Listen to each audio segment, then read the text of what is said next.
bakonza moka pona même bako solana rassemblement lelo rassemblement ko misa rassemblement oyo bio bosali oyo kondo Etienne Tshisekedi atikelaki peuple congolais oyo bana ba combattant ba lobby oyo siège à la limite dans un problème na ba nzembo moko bingo na boyi ko ba bino bosakona mais rassemblement tous botami à quelques mètres de ces 4 jours là rassemblement et enseignement rassemblement tous botami à Clément Campo mais tant que vous avez la négociation rassemblement nini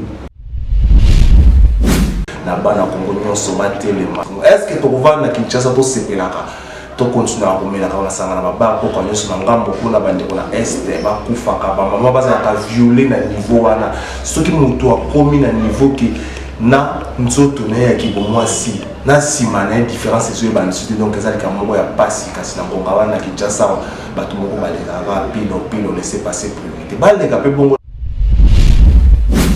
ya motu yango wana moi mboka très balenga to comme moi la Kabila comme un grand politicien pour la makambo nyonso ezo salema dialogue à liboso dialogue à mibalo ndiye mutu atika la gang ningi bakinyo bakeza eza na kayi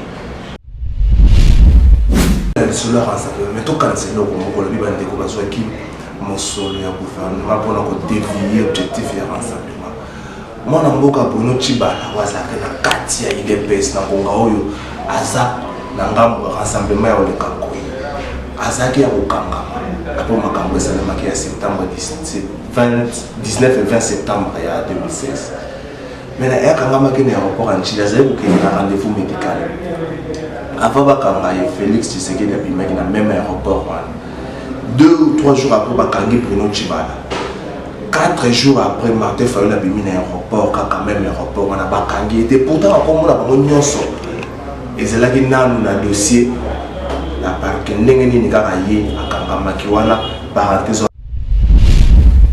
vous pouvez espérer le moko dans les Cambodges. Est-ce que le peuple a sa confiance dans les politiciens congolais? Pour que le monde ait une chose, tant que les politiciens ne sont pas climatisé et tout. Mais le peuple a couru à pas me poser la terre et ça va avoir un problème. Le peuple a ça. Peuple, c'est qui va tout. Au début, si on a un problème à Martin Fayulu, attaquant les pointes de l'opposition congolaise. Mais les gens qui dynamique comme na mo pepele nous sommes na combat dynamique na sanctionner nous sommes na la combat dynamique au kamala mina ngoko so les aussi maté bokana ngo tikala na rassemblement on comme oyalo ba nous sommes na dynamique azana parti azana moitié à député na parlement.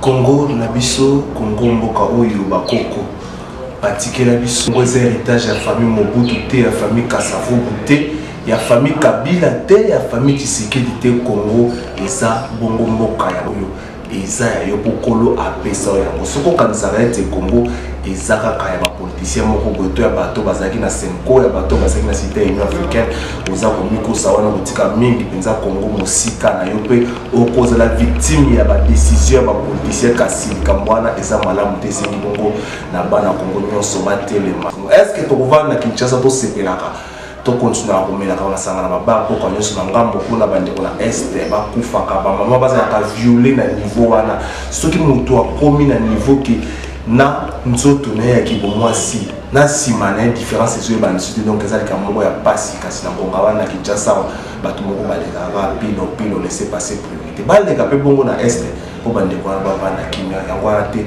eza mutu ya likamuto ko balelo kasi lelo tukubeta bongo lisolo na ndeko adichere ya honorable Martin Fayulu na yendi tukubeta masolo Kabila dégage les deux à la d'actualité tout bana non bah en fait il faut pas être anachronique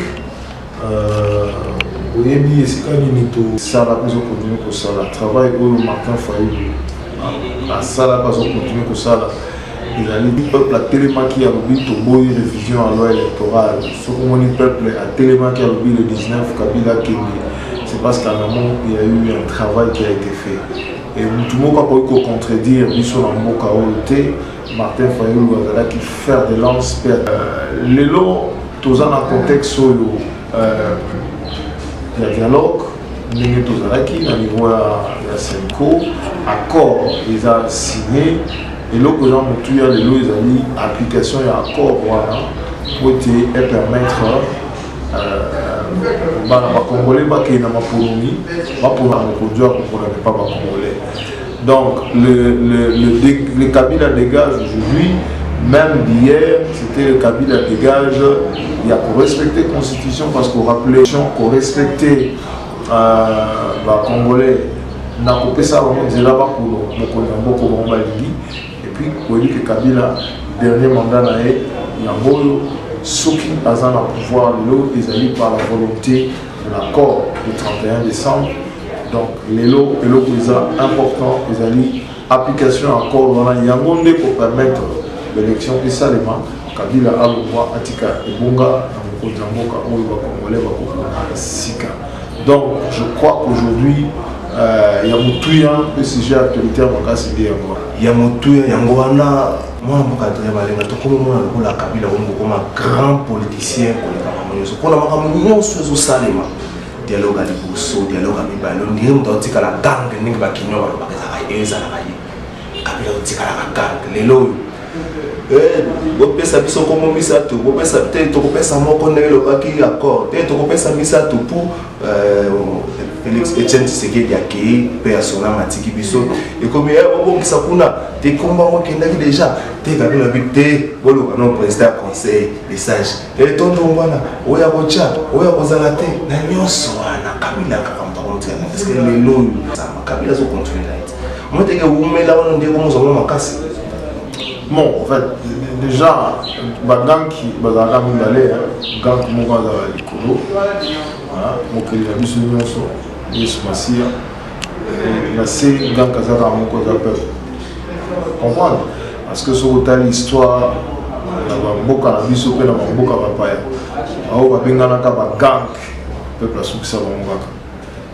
en complicité dans Zambie. Quand on est malade, après, la Bible qui dégage. Donc, la gang, Zambie dans les colos, n'a peuple naissé. Alors, maintenant, les Cambodgiens Salema, tout ça dans la négociation politique, tout ça qui est dans la négociation politique, accord et signé, mais au moment où on va signer sous réserve, pression, finalement, on va signer accord, sans réserve. Alors, tout ça, ce qu'on a au niveau, il y a un arrangement particulier. Nous sommes en face, il y a un bateau. Balingi kotika pouvoir dans le PTT. On a tout bien bon, peuple a bien on souhaite tout ça conscient dans le parce que ceux qui bazali bateau bazar la pour ça il y a pour organiser démocratie dans Mboka. On va tout comme à niveau haut tout comme monter. Surtout comme à niveau haut tout comme c'est simplement parce que bazar la volonté il y a pour tika pouvoir la démocratie c'est pas comment je peux dire ça les gars aux États-Unis organiser l'élection au peuple a pour la compter si bazar la monter. Ma manœuvre ils ont salement tout ça au courant dans le mais au début que vers ce que tu as mon maï l'autre moment que tu as maï à un certain moment déborder mais ça là parce que na évité ceux qui aux journalistes ou soit qui réaction à peuple la signature il y a encore le 31 moi j'étais là à Senko je vois que tu étais là Okaki, Banzemo et Mamaki, Bakri, Betamani n'a cité, comment est-ce que le peuple a été content par rapport à la signature. Donc, Mouto a recevoir le peuple a s'en charger. Bisso, au niveau il y a rassemblement, au niveau il y a décidé, tout ça que c'est un été accord, ils allaient appliquer à la lettre, l'esprit n'a pas la lettre. Encore clairement que, comme moi, Premier ministre, il y a Premier ministre, et qu'on a un rassemblement, comme on a déjà les Alakanamo, les du solo. Donc nous n'avons pas de problème par rapport à ça. Je crois que Moutouo a continué à faire un bâton dans la roue, dans les rues. En fait, dans un bâton dans les rues, il y a déroulement normal, il y a démocratie.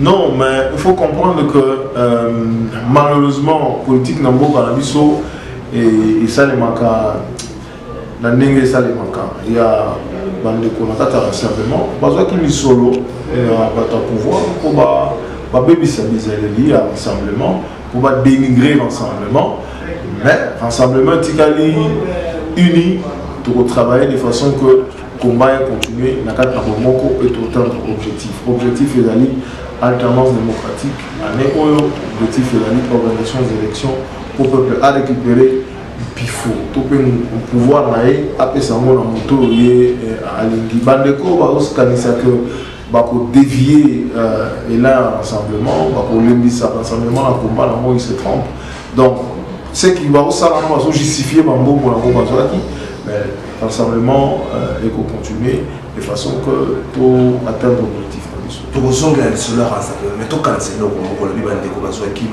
mosolo ya gouvernement pour ko dévier objectif ya rassemblement mwana mboka Bruno Tshibala wazaka na kati ya IDPS na konga oyo aza na ngambo rassemblement ya oleka koyi azaki ya kokanga apo makambo esalemaki ya septembre 19 et 20 septembre ya 2016 mais na yakangamaki na aéroport en Chili azali kokende na rendez-vous médical avant bakanga ye Félix Tshisekedi abimaki na même aéroport wana 2 ou 3 jours après bakangi Bruno Tshibala 4 jours après Martin Fayulu abimi na aéroport kaka même aéroport wana bakangi était pourtant akomona bango nyonso ezalaki nanu na dossier na parke ndenge nini kaka ye akangamaki wana parenthèse wato fungoli ya kotokanga yango mbango mais tozonga na yo mambo Adrien bino bato kosala dynamique ta bozosala ezalaka Martin Fayulu na SID Vital Kamerhe na INC F Bazaiba na MLC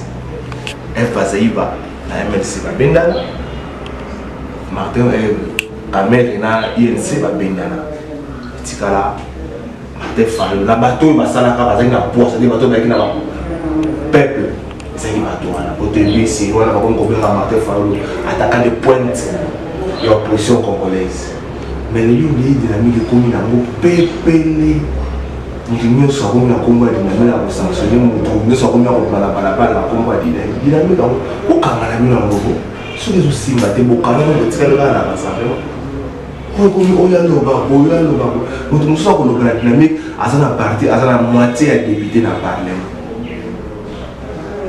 nakati ya dynamique critère nini ezalaka mpona kotiaka na dynamique mpo yo ozalaka ngai nayebi yo ozalaka ntango makambo non, d'accord. D'abord, on m'a rebellé en même temps et il faut quand même là, Makambo est très très important pour les téléspectateurs. Voilà, dynamique, origine Nango, c'est Martin Fayulu. À l'époque, il faut se rappeler, tout créer qui sauvons la RDC. Sauvons la RDC, il y a qui Martin Fayulu, Initiative Maé, Christopher Ngor, et puis Jean-Bertrand Yoron. Je cite le nom de Jean-Bertrand Yoron, à l'époque secrétaire général de l'UNC, mais à l'époque, Kamerhe a mis un peu de c'est Ewanga qui a forcé les choses. Alors, tant que ce qu'on a dit non, face à Kabila, il faut tout ça quand même front quoi makasi pour la pression de la pouvoir. Ne pas contact et Salemi, ne au moins caméra et MLC et Koya. À l'époque, même à un certain moment, il y a des PCA qui met l'hésitation et qui tout ça. Donc, après, tu as créé une dynamique de l'opposition et puis tu as évolué qui front politique et social, mais tu as au niveau donc, à l'époque, Bandeko News was au dans la dynamique. Ce sont les gens qui mais noyau à dynamique, c'est ces 3 personnes-là que je vais les citer. Martin Fayulu, c'est lui qui a réfléchi et a proposé, Christopher Ngoy et puis Jean-Bertrand Yoron. Après, les autres sont venus, Kamerhe et l'UNC. Mais vous voyez, qu'est-ce qui s'est passé dans le président Etienne Tshisekedi paix à son âme, avec l'initiative de la réunion à Jean-Val, des situations dans lesquelles il y a niveau de la dynamique. Vous connaissez l'histoire, je ne veux pas reprendre ça. Mais le problème, c'est quoi? Le problème, c'est que, au moins, les solos, il y a Salomon. Moi, si je suis moi, si Salomon lobby, bon, Bazoé la Salomon lobby, bon, pourquoi même Mali Bazoé la moine, de vite dans le cours la moine, tous en moins dans 4 maman moi dans le bité bon maman dans ça est muto la boti moi na moi na ya mon les basi on va souci na ye vous comprenez ba de ko na ba yebi dynamique ba yebi combat dynamique te ba moni dynamique ezui nguya ezui pifo ba ye ko diembela maintenant ba lingi ba hein pas profiter la combat dynamique ko salir dynamique. Papa, dynamique tant de créer qu'un mot peut-être même là on parle de voilà parce que on a originalité.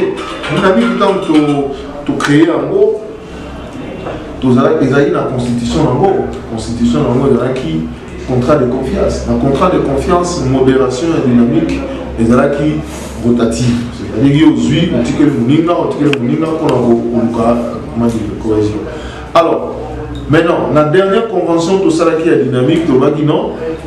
Modération comme il y a 1 mois. Celui qui a sali 1 mois, à le moins, à tout ça, la logique, voilà.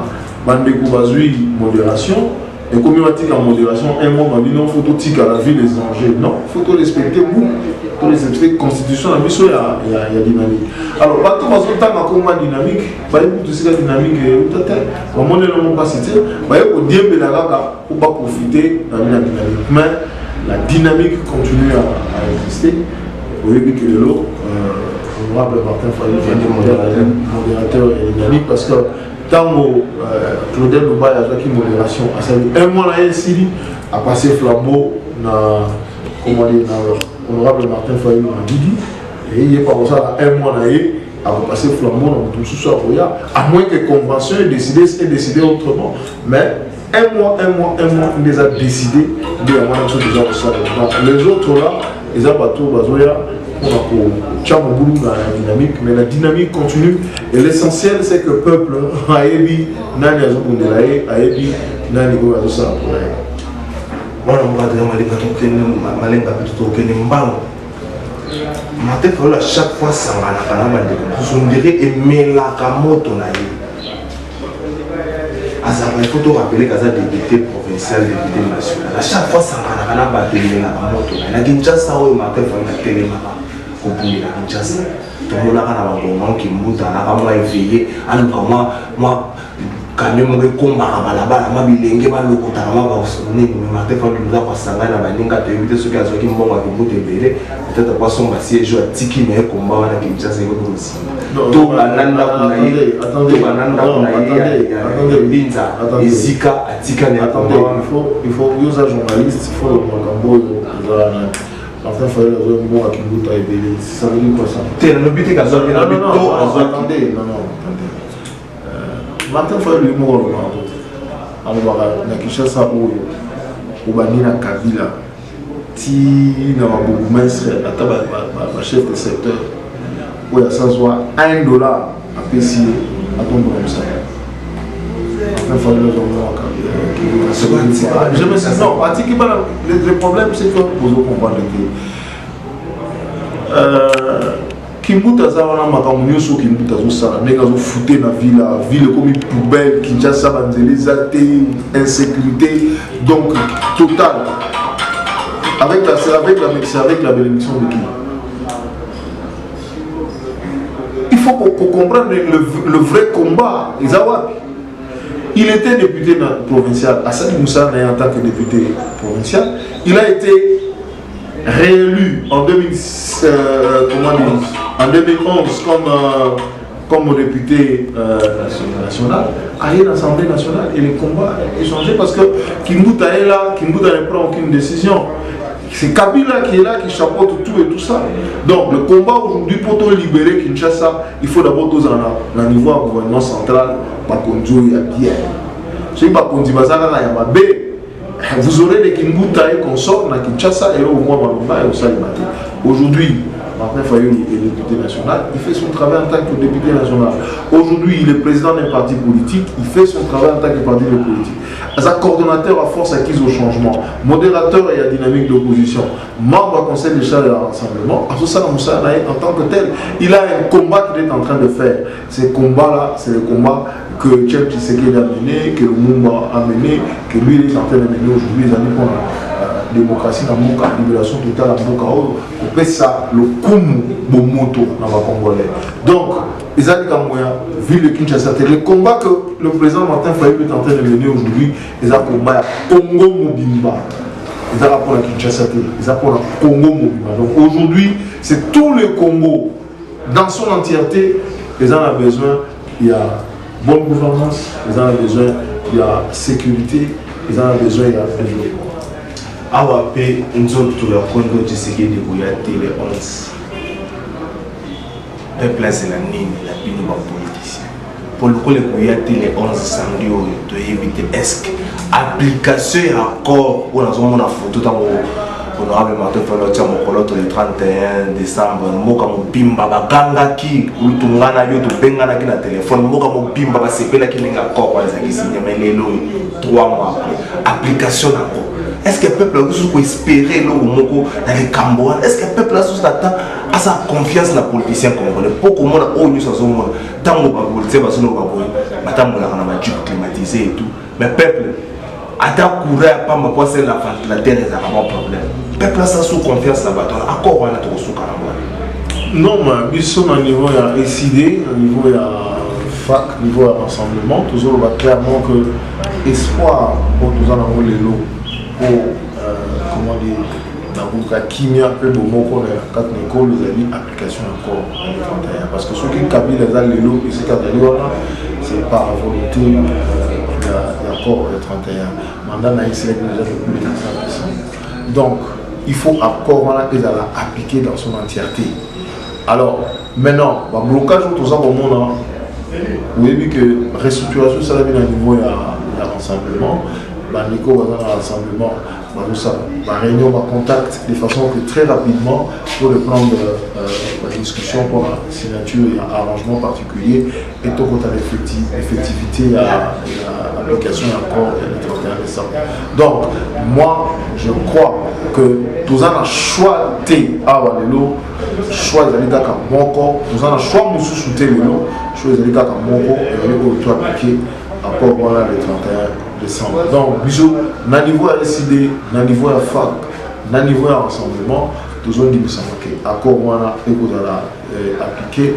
Bande de quoi face, il y a une mouvance capitaliste. Bah on a souffrance à peuple.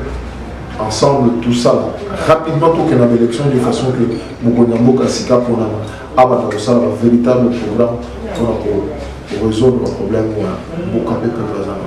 Tout le monde qui est allé, soit on a pour la même rassemblement, les lots, rassemblement où il y a Boussali, où il y a Kondo et Tshisekedi a tiré la qui, peuple congolais, où il y a combattant le bis, où il y a si j'ai alimentaire, il y a un problème là, on dit que nous avons la boue, mais rassemblement, à quelques mètres de ce qu'il y a rassemblement et renseignement. Rassemblement, il y a Clément Campo. Mais tant que vous avez la négociation, rassemblement nini au c'est vrai, Massango va le déjà qui me fait pour le rassemblement au siège d'un groupe social de la limite. Mais va le quoi là aujourd'hui, va côté les mêlés, au kaka nenge, va tout ça basé pour le côté les mêlés Massango. Surtout pour son là ah mais c'est que on a développement là, on peut déjà réponse. On a mis de son réponse de nini. Est-ce que par rassemblement, les gens vraiment par rassemblement? Il faut bien que vous avez un journaliste qui est un peu peuple. Au moins, il y a un peu de salami, aux yeux à Tabatouana, vous avez parcours politique, ce sont des gens, depuis qu'ils sont en politique, tous ces messieurs-là, toujours même quand Tshisekedi lui-même était en vie, il a trahi ça. On a senti on l'a trahi. Comme ça, on va pouvoir avoir que via Fananam calme, ce sont ces gens-là aujourd'hui, les cas, non rassemblement. Non, la dynamique qu'ils nous ont créé, ça parlait de la véritable rebelle, la trouble faite. Ils sont en train de justifier bon pouvoir. Créer le même problème au niveau dynamique. On a dit ça, on a dit ah non, la dynamique, tout cas, au niveau de l'ensemble, ils créent le même problème au niveau de l'ensemble. Donc ils sont problématiques. Et ça, nature, il faut pas justifier il ne peut pas rester comme ça. C'est vraiment décevant pour l'embout à la mission. Vous parlez de Clément Campo les autres, chers amis. Quand on signait l'accord du 31 décembre, mais tout ce monde-là était dans une composante bien bien définie. Le signateur, l'opposition signataire, il n'y a rien à voir avec le truc. Et puis il y a des gens qui passent à la télé, qui se disent intellectuels. Aujourd'hui, on parle de père fondateur du Rassemblement. Papa, notion Patrick Mayombe. Notion père fondateur du Rassemblement et la raté. Le Rassemblement n'est pas composé des individus. Mais ce sont des gens, oui, mais justement, c'est franchement l'intellectuel congolais est tombé tellement bas. Je m'excuse, ma précision, on appelle ça. L'Rassemblement est composé dans la plateforme politique. Parti politique. Et l'initiative, l'UDPS a été pris comme opposant. G7, G14, tout à fait. Convention des républicains et puis société civile. Tout à fait. Il n'y a pas un père fondateur qui va dire que parmi les 7 pères fondateurs. Non, c'est une aberration et c'est très grave. Alors, les lots, on a alors, rassemblement. Non, je crois que le rassemblement, comme le prêtre l'a dit, comme le partenaire le dit, comme le peuple l'a dit, rassemblement est allé où les gens ont limité. Ce qui bandeko bamoni ndenge boyebi bamusu bakomi kosenga pardon kozonga qui reviennent comme ça tokota na nzela ya tokene na application azonga bakombo ya parti politique mususu toyo kombo ya parti politique ya Fillon de Leboni kombo na Orange. Alors biso moko tobi Orange bandi kosala succès na République démocratique du Congo club Renaissance ebimi. Renaissance ebimi na 2014. Donc parti ya Fillon de Leboni na sali 50 ans. Ce que tu as c'est ça par combine, ou bien encore par passion, ou bien encore par patriotisme, tu copies la même casse, tu évites de localer. Ce qui part au Nima, au Mingi, au Mingo Boya, pour Lukaï, moi je ne peux pas de commentaire sur ce genre de choses. Pour Lukaï, je ne connais pas, je le voyais là, la réunion dynamique, tout ça. Je ne connais pas la personne, donc je pense que nous allons commenter dans ça. Mais le problème aujourd'hui, c'est que Bino, journaliste, font pour des peuples, le rassemblement, ils arrivent encore. Bandeko, rebelle, le parcours de tous ces gens-là, qui ont comment eu de problème avec celui qui a eu l'été, où les gens il a trahi, tu sais qu'il est parti à Sun City, tout le monde là, tout ça, tout ce monde-là, on connaît, tous ces bandes-là que nous avons. Donc, les lots ensemble d'aller bon pour ça, on les connaît, on s'en met un coup pas. Mais c'est eux qui peuvent me peuple ah, au moins il y a un agissement, même pas par le biais, mais Martin Fayoulou, non, Martin Fayoulou, bon, moi qui tweet après que la personne a tweet naïe. Oui, bon, moi qui tweet naïe, alors qui n'y a rappelé le roi avec tant le président Etienne Tshisekedi Mazalaki vivant, Azaki toujours pour le peuple. Toujours pour le peuple. La Zoubet a dit solo moko en 2011, on a vu nos créa qui une plateforme pour soutenir les candidatures DTP, dynamique société des présidents. Tu vas aussi c'est qui est l'aéroport en Chine bizarrement qui est l'aéroport en Ndolo. Aïeti nanda watiki maman qui habite peuple dans l'aéroport en Chine qui est population c'est qui est est-ce que bino ba politicien pour yo qui peuple pour peuple boy ba kuna c'est qui dit cimetière ya tu vas le cimetière comme ba celle à mon souci ata mort ne ba kunda rêve sous na te pour nous le tira c'est que na peuple là qui awa pe pour ça les massous pour makambo continuer bon pense que c'est là ne va pas ça mbuta mutu na mabele bon makambo c'est continuer non débat on a tout ça dans déjà oui la culture na biso ba mutu ceux qui on akufi to so mutu ordinaire comme mutu te on akufi au moins na ba kunda mutu au moins pour la famille on akufi ya bi na yebi ke mowe azaki na nyongo na ye na yebi ke azaki na nyongo mowe boya awa boso na famille avant mowe ya ke pas que le paie malin c'est ça les lots il faut honorer le mois la présidente Tshisekedi. C'est-à-dire, tant que toujours le China l'élite a payé Manakina, enfin, accord Yamwana, l'élection comme ça, parce que tout le monde a été dans le contexte où tout le président Tshisekedi, il y a une tension. Est-ce que tu as gérer la tension? Est-ce que vous avez sûr que l'officiel va assister à la est-ce que vous avez sûr que même la police vous en est? Il faut quand même qu'on réfléchisse. Parce que les tensions dans le monde, et heureusement que tout ça qui n'a posé souci, il y a encore les 31. Mais tensions dans ma cas, c'est une situation tout ça dans le monde. Gouvernement issu d'un accord il y a 31 décembre, en charge autrement, nous allons créer une situation que nous ne saurons pas gérer. Ce n'est pas cette police qui va gérer cette situation-là. Et nous allons pas, surtout nous sommes maquillés, nous sommes boulot et ça donc, famille, c'est ça qui ma proposition pour la site, vous voyez bien, palais du peuple, devant palais de justice, pour Gabu, bien entre 7e et 10e rue permanence, tout ça. Je crois que tu sais que les hommes méritaient même plus que ça. Même plus que ça, chers amis. Tu sais que les hommes méritaient plus que ça parce que l'union, ils ont tout dans le pouvoir, ils ont tout dans la position publique, ils contre la démocratie. Même pour des raisons historiques. Ils ont mérité à enterrer la ligne Moko. Ils ont même site touristique. Parce que le côté ça peut mourir dans l'État. Tout à fait, le côté ça mourir dans l'État. Et donc c'est très important. Je crois qu'il faut qu'on le peuple. Et le peuple a raison sur ça. Parce que tu sais qu'il y a des hommes militaires. C'est selon point de vue, nous soutenons donc le point de vue du peuple. Martin Fayulu a annoncé la candidature de la présidence. Il y a beaucoup de tout. Les doigts ont gardé quand même position. Pour eux, ça a la voix autorisée, ils ont gardé quand même position.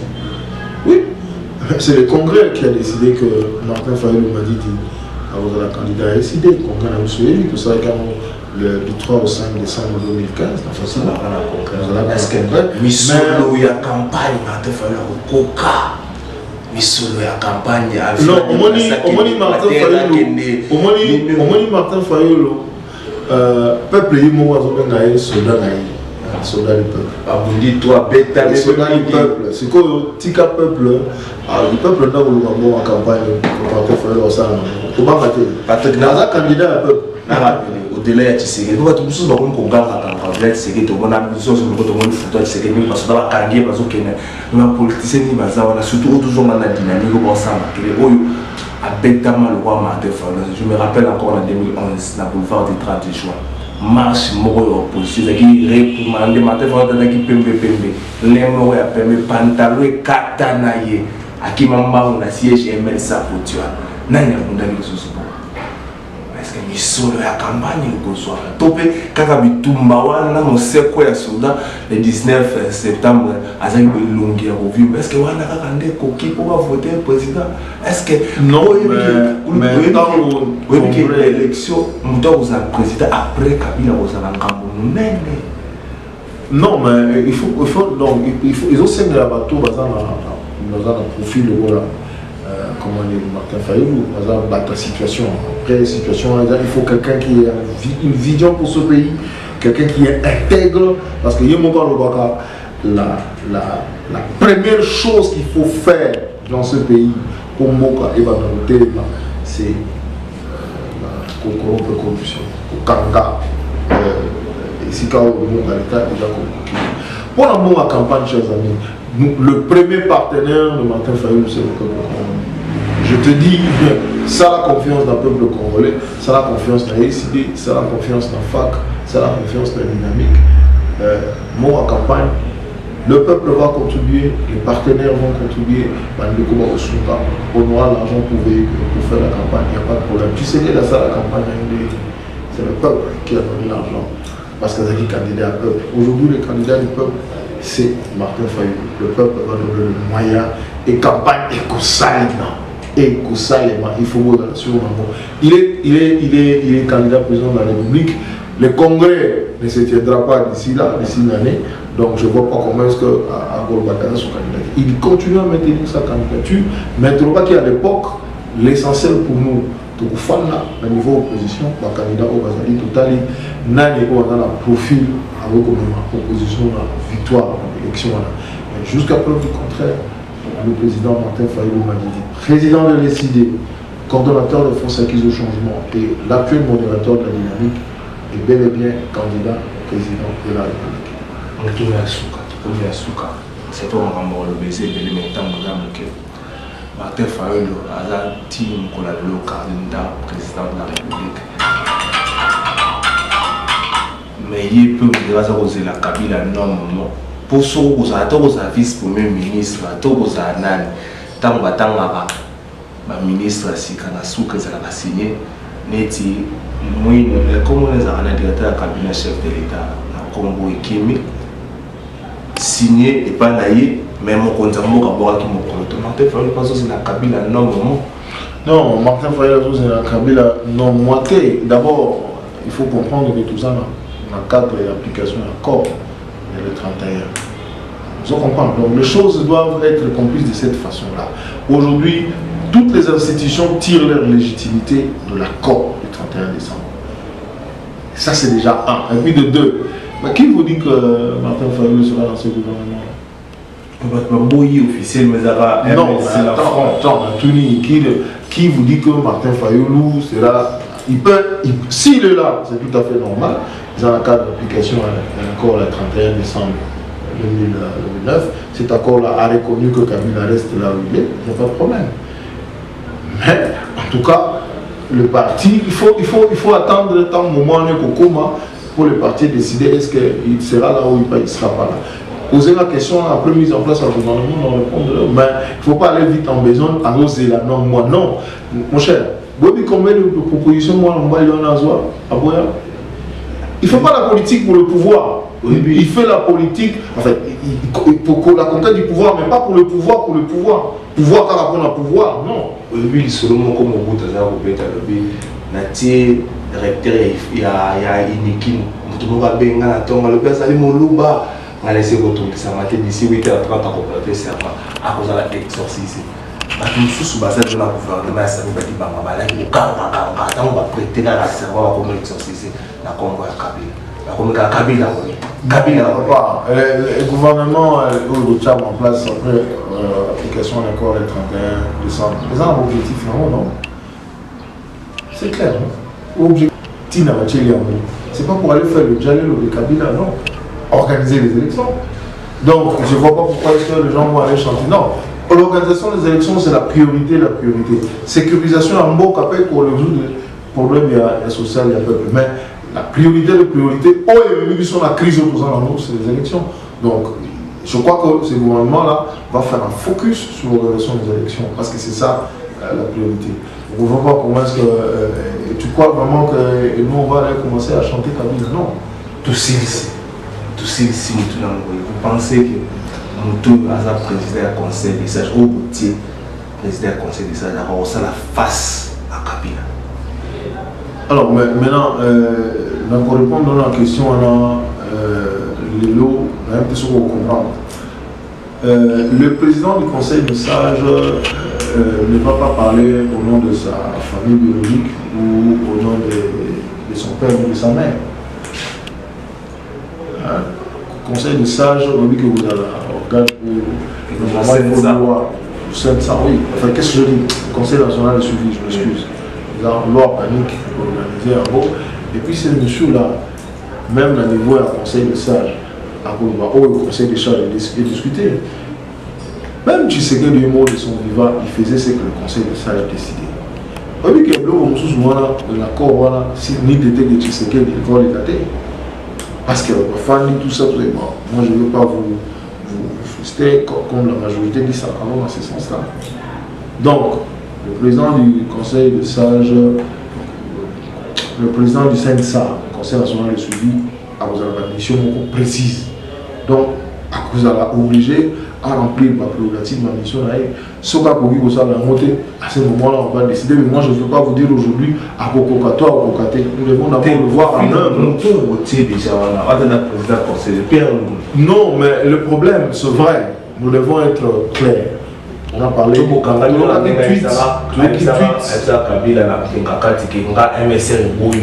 non, non. La tweet, il y a le président Martin Fayulu au Monaco. Vous voyez que la volonté du peuple n'a pas été scrupuleusement respectée dans ce choix-là. Mais Bisso, tu n'auras jamais un rassemblement pour la poste et la scène ça. Non, alors moi, non. Bisso, alternance démocratique et l'équipe, par poste Nyon sur le groupe de la Lélo. Pour nous, c'est l'alternance démocratique. Il faut qu'il y ait une application à l'accord pour qu'il y ait une élection.